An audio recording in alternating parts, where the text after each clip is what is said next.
Hello বন্ধুরা, আসসালামু আলাইকুম। হাবিব MJ01 চ্যানেলের পক্ষ থেকে আপনাকে জানাই স্বাগত।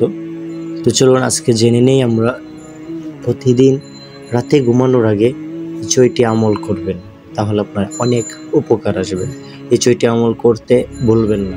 প্রথম আমলটি হলো আপনি কালেমা পড়ে ঘুমাবেন। যদি আপনি কালেমা পড়ে ঘুমান তাহলে তার মৃত্যু হবে শহীদের মৃত্যু। দ্বিতীয়টি আমল হলো দরুদ শরীফ পড়ে ঘুমাবেন, তাহলে শরীফ হবে সুপারিশকারী। তৃতীয় আমলটি হলো ঘুমের দোয়া পড়ে ঘুমাবেন সারা রাত, তাহলে সওয়াব হবে, সারা রাত আপনার ইবাদতের সওয়াব হবে। 4 নম্বরে হলো আয়াতুল কুরসি পড়ে ঘুমাবেন। আয়াতুল কুরসি পড়ে ঘুমালে সারা রাত আপনাকে ফেরেশতারা পাহারা দিবে।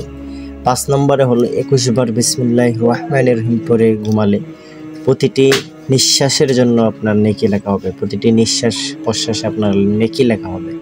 6 নম্বরে আস্তাগফিরুল্লাহ আল্লাযী লা ইলাহা ইল্লা হুয়াল হাইয়ুল কাইয়্যুম ওয়া আতুবু ইলাইহি 3 বার পরে ঘুমালে সকালে নিষ্পাপ হয়ে ঘুম থেকে উঠবেন। সুবহানাল্লাহ।